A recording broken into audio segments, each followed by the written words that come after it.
Hi,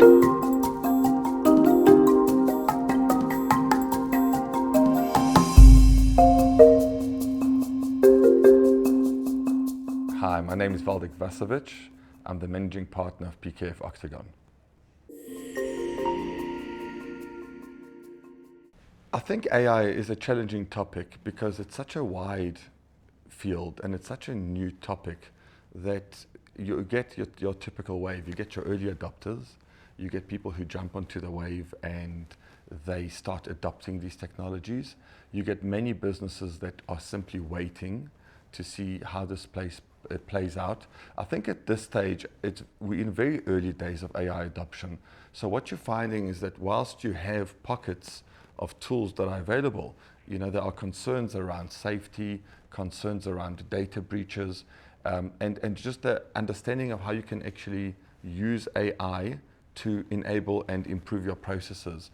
So I think we're in very, very, very early days. Most of our clients haven't yet adopted AI tools, but they are definitely experimenting and playing with them, and they're seeing how they can maybe incorporate those tools into their daily processes.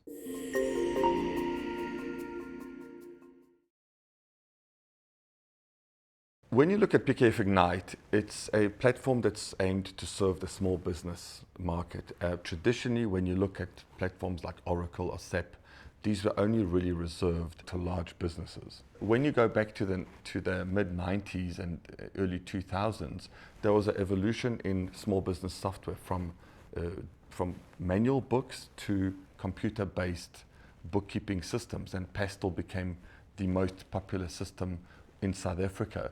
For a long time, we didn't see any fundamental shift in small business accounting. And with the advent of technology, cloud accounting, and the speed of the internet, we had then the second revolution, which came out around 10, 12 years ago, towards cloud-based computing. And what that did is it allowed small businesses to enjoy the benefits of cloud-based accounting at a much more affordable price tag.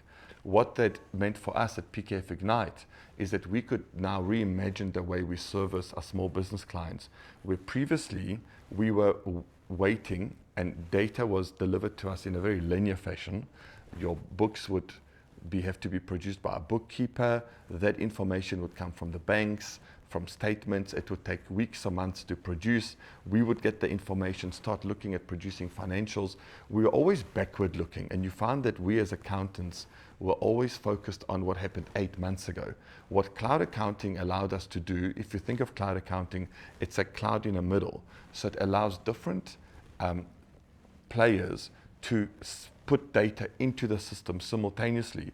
So what that allows is for us as the accountants to participate in the same ecosystem with the business owner, the sales representative, the debtors clerk, banks and suppliers, so that we can start producing data in a near real-time manner, which allows us to make more relevant decisions. We can now sit with our business clients 5-6 days after month end and give them meaningful management accounts, and we're focusing more of our time on planning what will happen in the future rather than looking at what happened 8 months ago.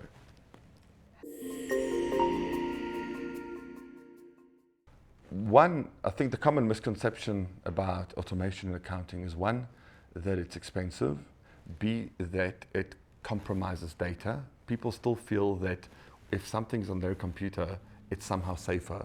But when you look at the prevalence of cyber attacks and cybersecurity, it's very difficult for small businesses to have better security systems than the big cloud providers. When you look at Amazon's AWS, for example, you cannot have a better security system than what Amazon will have in your own small business. So I think for me, the conversation around security and data protection is probably the first driver, and pricing is the second driver.